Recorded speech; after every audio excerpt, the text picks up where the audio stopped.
क्या आपकी टांगों में भी अचानक से सूजन, दर्द या भारीपन आया है? हो सकता है ये डीवीटी हो और समय पे इलाज नहीं कराया तो ये बीमारी जानलेवा भी हो सकती है।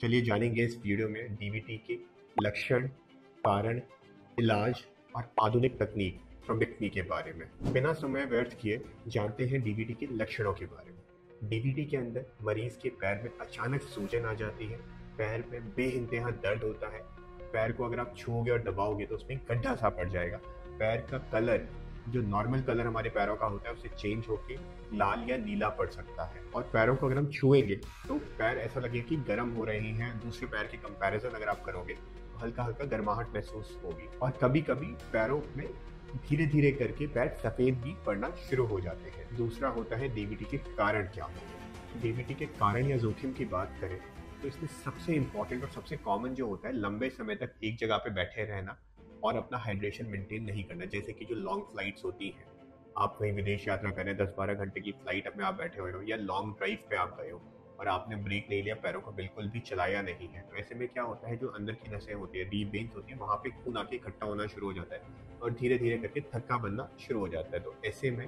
हल्का फुल्का मूवमेंट करना, टैपिंग मूवमेंट्स करना, हर आधा एक घंटे में उठ गए, थोड़ा सा चल लिए, ये सब ज़रूरी है।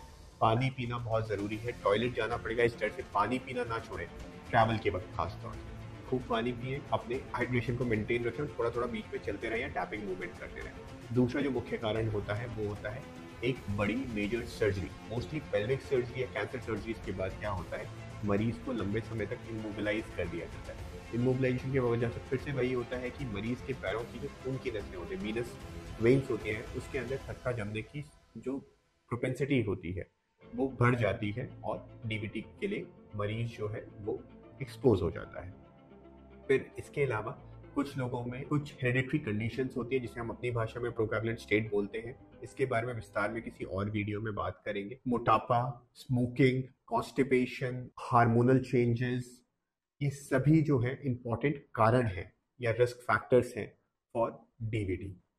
इसके बाद हम जानते हैं इलाज। इलाज की बात करें तो 3 मुख्य तरीकों से इलाज होता है। पहला है दवाई, दूसरा है कंप्रेशन स्टॉकिंग और तीसरा है थ्रोम्बेक्टमी।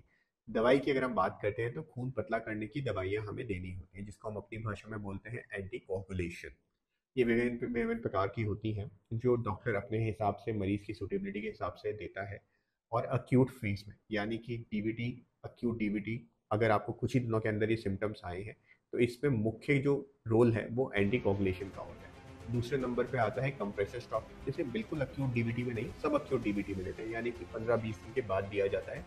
और इससे क्या होता है कि जो ऊपर की नसें होती है, ये post thrombotic syndrome, chronic DVT के कॉम्प्लिकेशंस होने के जो चांसेस होते हैं वो कम हो जाते हैं। नॉर्मली हम लोग प्रिस्क्राइब करते हैं ग्रेड 2 स्टॉकिंग्स, और वो भी घुटने से ऊपर की।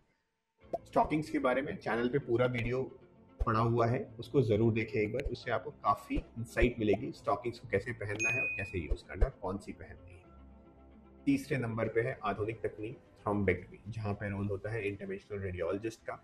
और इसका फायदा ये है कि अक्यूट सेटिंग में जब थक्का बना ही है तब कोई आपको बोले कि लाओ मैं एक छोटे से छेद से, 2 मिलीमीटर के छेद से सारे थक्के को बाहर निकाल देता हूँ, आपको एक जानलेवा कॉम्प्लिकेशन यानी पल्मोनरी एम्बोलिज्म से तो बचाऊंगा ही, बट साथ में पैर होने के डर से को भी खत्म कर दूंगा। तो इस तकनीक को हम बोलते हैं थ्रोम्बेक्टमी, जिसमें 2 मिलीमीटर के छेद से जाते हैं पतले पतले तारों के माध्यम से और थक्के को या तो खींच के निकाल लाते हैं या फिर क्लॉट रिट्रीवर की मदद से उसमें फंसा के पूरे थक्के को बाहर निकाल देते हैं, और मरीज को कुछ ही देर में संपूर्ण रूप से आराम मिल जाता है।